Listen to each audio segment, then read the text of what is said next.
तो हेलो सारे स्टूडेंट, मैं आरिफ सर आपके सामने ये जो बायोमोलिकुल चैप्टर है, इस बायोमोलिकुल चैप्टर क्लास 11th का है, जो कि चैप्टर नंबर 9 है, जहाँ पर हम लोग डिफरेंट मॉलिक्यूल्स के बारे में बता रहे हैं। उसी बायोमोलिकुल्स के बारे में क्रम में हम लोग एंजाइम्स को देख रहे हैं कि किसको हम लोग एंजाइम्स कहते हैं।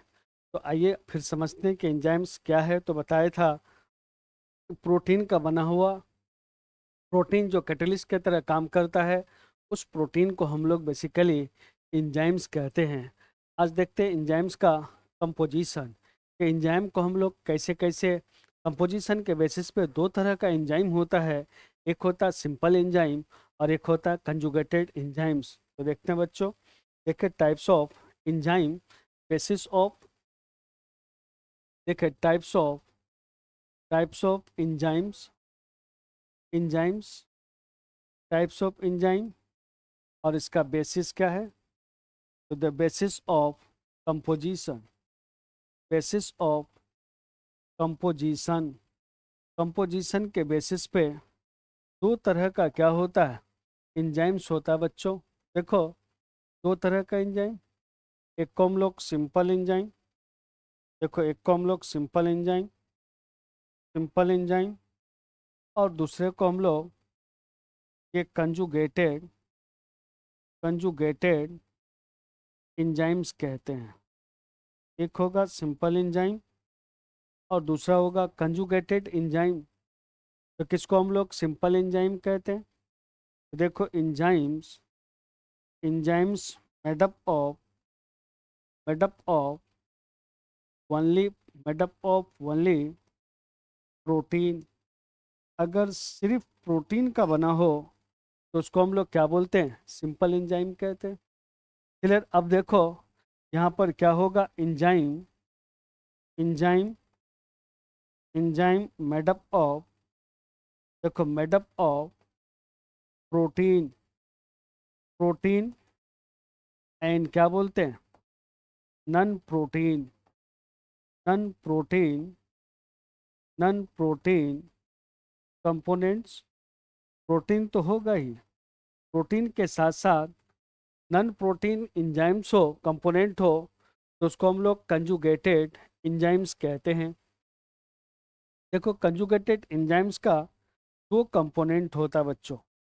देखो कंपोनेंट का अगर बात करें, देखो कंपोनेंट्स का, तो कंपोनेंट्स ऑफ कंजुगेटेड, देखो कंजुगेटेड इंजाइम्स, कि भाई कौन कौन सा कंपोनेंट होगा कंजुगेटेड इंजाइम्स का। दो कंपोनेंट होता है, एक को हम लोग प्रोटीन वाला पार्ट होगा, प्रोटीन होगा, और दूसरा देखो ये कोफैक्टर्स होगा। एक प्रोटीन्स होंगे और दूसरा कोफैक्टर होगा। जो प्रोटीन होगा, उस प्रोटीन को हम लोग एपो इंजाइम्स कहते हैं। ये प्रोटीन को हम लोग क्या बोलते हैं, एपो इंजाइम्स कहते हैं। तो देखिए होता क्या है कि मान लें कि कोई एपो इंजाइम है, प्रोटीन है, देखो ये प्रोटीन वाला पार्ट है ना, यानी इसको क्या बोलेंगे, एपो इंजाइम कहेंगे, एपो इंजाइम कहेंगे। यानी देखो बच्चों, ये क्या हो गया, ये प्रोटीन्स वाला पार्ट हो गया, प्रोटीन्स हुआ। एपो इंजाइम अकेले क्या होता है, ये इनएक्टिव होता है। जो एपो इंजाइम है, ये एक्टिव नहीं होता है। लेकिन देखो यहाँ पर इस तरह से एक और मॉलिक्यूल्स है, जिसको हम लोग प्रोस्थेटिक ग्रुप कहते हैं। देखो ये कौन सा ग्रुप हुआ, देखो इसका नाम है प्रोस्थेटिक ग्रुप। कौन सा ग्रुप हुआ, देखो इसको हम लोग प्रोस्थेटिक, इसको हम लोग कोफैक्टर्स कहते हैं। देखो इसको हम लोग कोफैक्टर्स, तो कोफैक्टर्स अकेले भी क्या है, इनएक्टिव है। देखो एपो एंजाइम भी अकेले इनएक्टिव था और कोफैक्टर भी अकेले क्या था, इनएक्टिव था। अब ये दोनों के बीच मिलान होता है, दोनों के बीच अटैचमेंट होता है। और देखिए अटैचमेंट होने पर ये जो कोएंजाइम्स है, देखो ये जो आपका ये दोनों के बीच अटैचमेंट होता है, और देखिए ये जो एपो एंजाइम है ये किसके साथ अटैच्ड हो गया, एपो एंजाइम अटैच्ड हो गया कोफैक्टर के साथ। देखो इस कोफैक्टर के साथ अटैच्ड हो गया।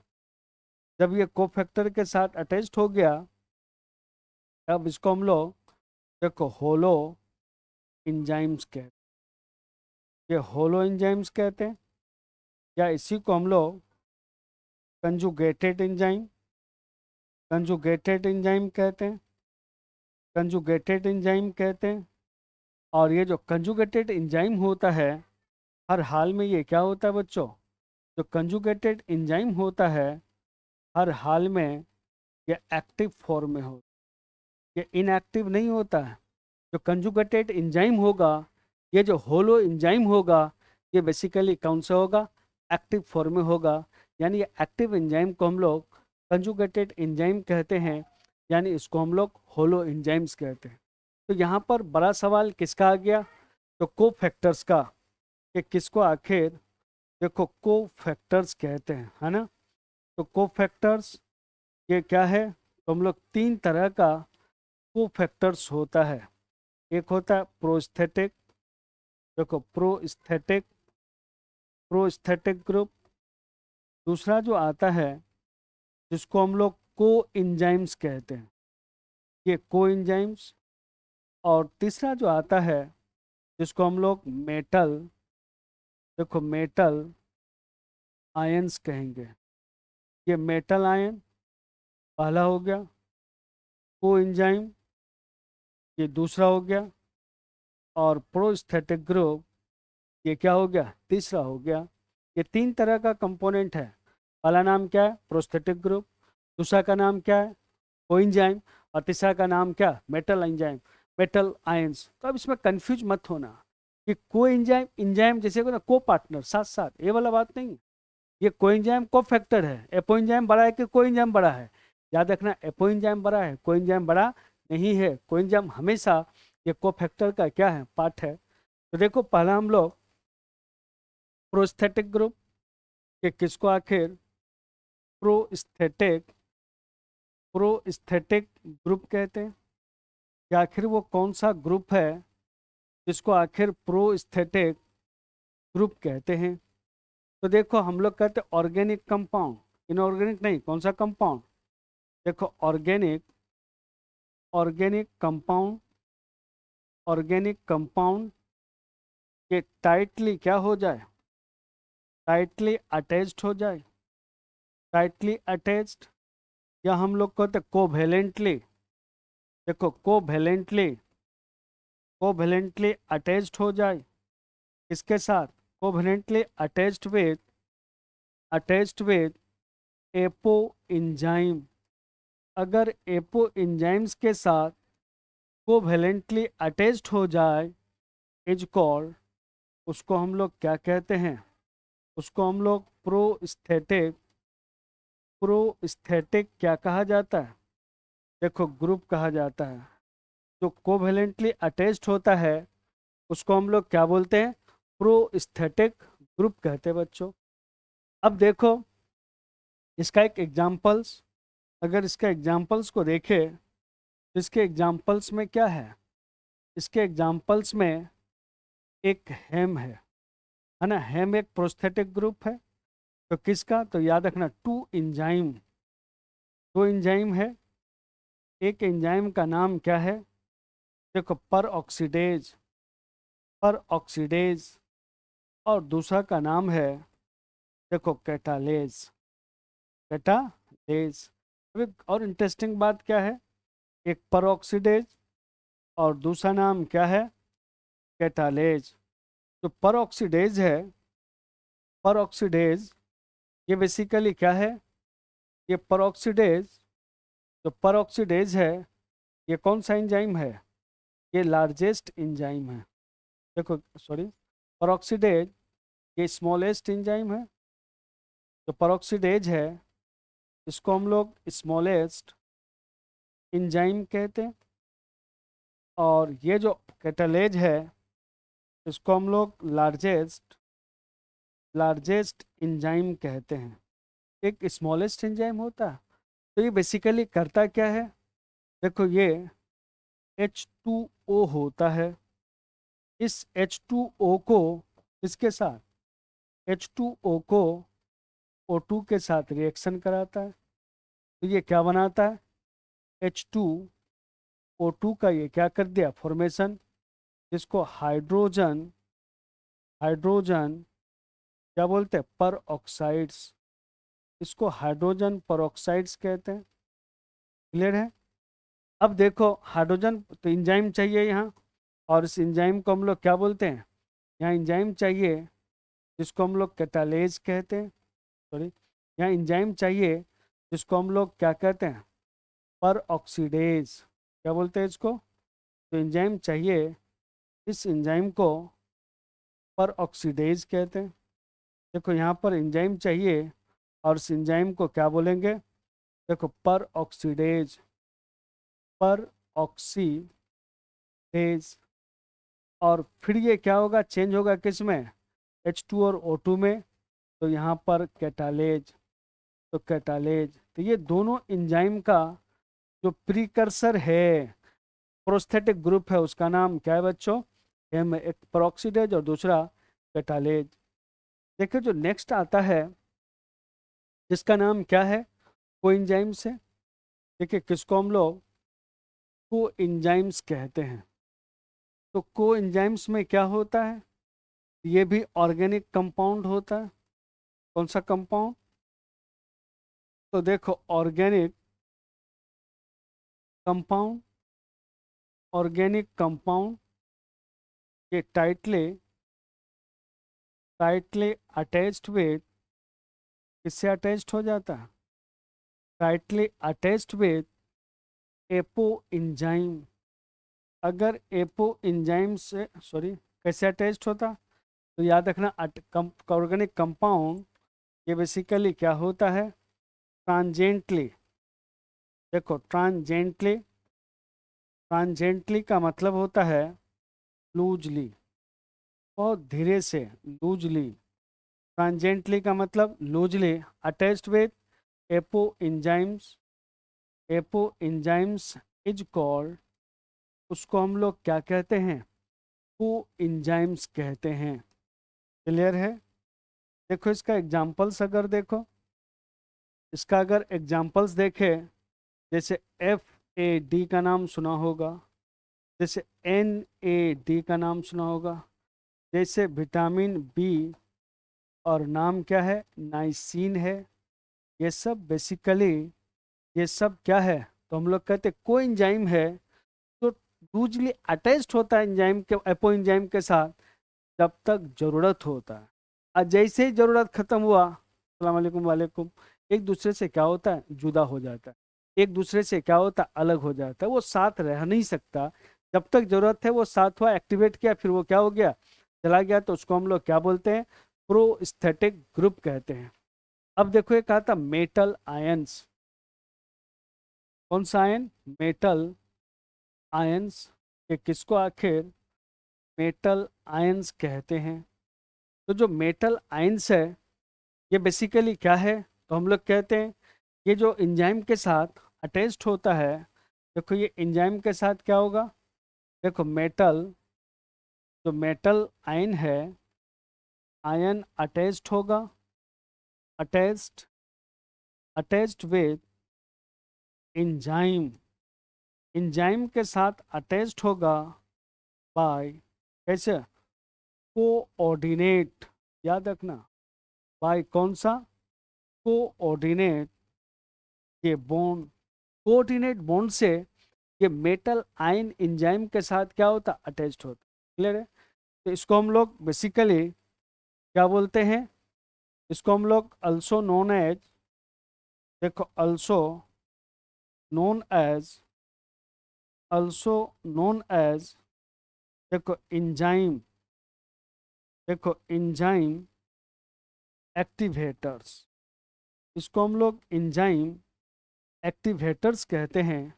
जो एंजाइम को क्या करता, एक्टिवेट करता है, तो उसको हम लोग एंजाइम एक्टिवेटर्स कहते हैं। Also known as enzyme activators.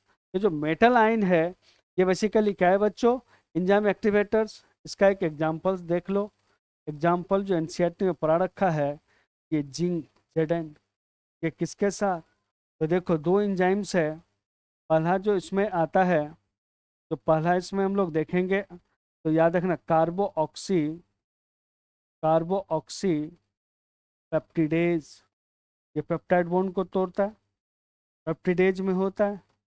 और दूसरा अल्कोहल अल्कोहल डिहाइड्रो डिहाइड्रोजिनेज, ये दो एंजाइम है जो कि जिंक क्या करता है, एक्टिवेट करता है। जिंक क्या करता है, उसको एक्टिवेटर्स का क्या करता है, काम करता है। तो ये कोफैक्टर में दो चीज हो गया, एक हो गया प्रोस्थेटिक ग्रुप और दूसरा बच्चों क्या हो गया, तो हम लोग कहते हैं कोएंजाइम, और तीसरा आपका क्या हो गया, मेटल आयन। देखते हैं एनसीईआरटी में कैसे इस बात को मेंशन है। देखिए एनसीईआरटी में इस तरह से देखिएगा, तो देखिए कोफैक्टर्स के बारे में यहाँ पे मेंशन है कि किसको आखिर कोफैक्टर्स कहते हैं। तो देखो कोफैक्टर्स को देखिएगा, तो इस तरह से कोफैक्टर्स है कि किसको कोफैक्टर कहते हैं। कहते हैं enzymes are compound composed of one or several polypeptide chain. One polypeptide chain हो सकता है, जैसे हम लोग अमाइलेज कहते हैं, और बहुत सारे पॉलीपेप्टाइड चेन का हो सकता है, जिसको हम लोग क्या बोलते हैं, जैसे देखो राइबोन्यूक्लियेज, देखो राइबोन्यूक्लियेज ये एंजाइम है, ये क्या है, एंजाइम।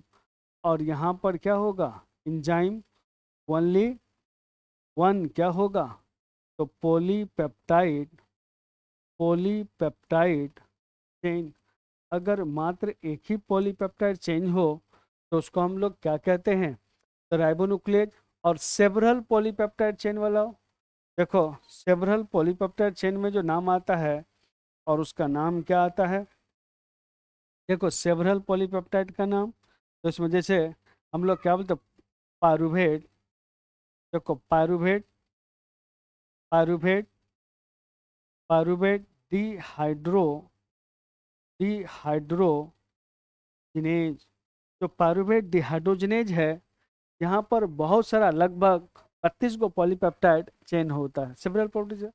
हाउएवर कुछ number of cases non protein भी रहता है, नन प्रोटीन कंस्टिट्यूएंट है, जिसको हम लोग क्या कहते हैं, कोफैक्टर्स कहते हैं, are bonded with enzyme to make enzyme कैसा, कैटालिटिकली। और इस एंजाइम को क्या बोलते हैं, कंजुगेटेड कंजुगेटेड कंजुगेटेड, या इसको हम लोग क्या बोलते हैं, याद रखना कंजुगेटेड एंजाइम्स कहते हैं, या इसी को हम लोग होलो एंजाइम्स कहते हैं। देखो इसमें आगे है ना, एक्टिव करता है, तो कहता है कि this instance the protein portion of the enzyme is called, उसको हम लोग क्या बोलते हैं, एपो एंजाइम कहते हैं। जो प्रोटीन वाला पार्ट है उसको हम लोग बेसिकली एपो एंजाइम कहते हैं। थ्री काइंड्स ऑफ क्या होता है, कोफैक्टर्स होता है, तीन तरह का क्या होगा, कोफैक्टर्स होगा, वे भी आइडेंटिफाइड, जैसे प्रोस्थेटिक ग्रुप है ना, ये कोएंजाइम्स है, मेटल आयन है, ये सब आपका क्या है, तो हम लोग कहते हैं कोएंजाइम्स है। प्रोस्थेटिक ग्रुप क्या है, ऑर्गेनिक कंपाउंड है। कौन सा कंपाउंड, ऑर्गेनिक कंपाउंड। ये डिस्टिंग्विश फ्रॉम, इससे हम लोग कहते हैं other cofactor, they are tightly, देखो tightly bonded with apo enzymes है ना। फॉर एग्जाम्पल परऑक्सीडेज, जो परऑक्सीडेज है। दूसरा हम लोग क्या बोलते हैं, कैटलेज है, which catalyse the breakdown of hydrogen bond peroxide है ना, ये बॉन्ड को क्या करता है, तोड़ता है, और वाटर ऑक्सीजन का ये क्या करता है, फॉर्मेशन। तो हेम इसका एक क्या हो गया, एग्जाम्पल हो गया। प्रोस्थेटिक ग्रुप है ना, parts of the active site of the enzyme कौन सा, एक कैटेलेज और दूसरा परऑक्सीडेज का। कोएंजाइम अल्सो ऑर्गेनिक कंपाउंड है, पर their association with apoenzyme is only transiently, यानी बहुत धीरे से उससे क्या होता है, अटैच्ड होता है, ट्रांजेंटली attached during the course of catalysis. Further, coenzymes serve as cofactors. Cofactors के रूप में, the number different from catalytic reaction. तो कहता है एसेंशियली जो केमिकल कंपोनेंट्स है मेनी कोएंजाइम्स आर विटामिन्स, ये विटामिन है। एग्जाम्पल कोएंजाइम माइटो है ना, निकोटिनामाइड जिसको हम लोग NAD कहते हैं, है ना, NAD कहते हैं, या NADP है, या विटामिन नाइसिन है, ये सब क्या हो गया, कोएंजाइम्स हो गया। नंबर ऑफ एंजाइम्स रिक्वायर मेटालाइंस है for their activity which for coordination bond with the side chain के साथ active site at the same time for one और मोर कोऑर्डिनेशन बॉन्ड, एक से ज़्यादा कोऑर्डिनेशन बॉन्ड का ये क्या करता है, फॉर्मेशन करता है सबस्ट्रेट के साथ, जैसे जिंक है, कोफैक्टर्स है, प्रोटियोलाइटिक एंजाइम्स है ना, ये कार्बोक्सी पेप्टिडेज है, ये सब एंजाइम है। Catalytic activity is lost when cofactor is remove from the enzyme, enzyme से जब उसको रिमूव करते हैं तो अपने आप वो क्या हो जाता है, खत्म हो जाता है। विच टेस्टिफाई के प्ले क्रूशियल रोल, इसमें catalytic activity of the enzyme, ये एंजाइम के कैटालिटिक एक्टिविटी में बहुत ही क्रूशियल रोल क्या करता है, प्ले करता है बच्चों। तो ये कहानी किसका था, तो हम लोग कोफैक्टर्स का ये कहानी था। तो अगले दिन हम लोग अगले वीडियो में अगला कहानी एंजाइम्स के कैसे एंजाइम काम करता है। तो सेवा यहीं पे समाप्त करते हैं। थैंक यू बच्चों।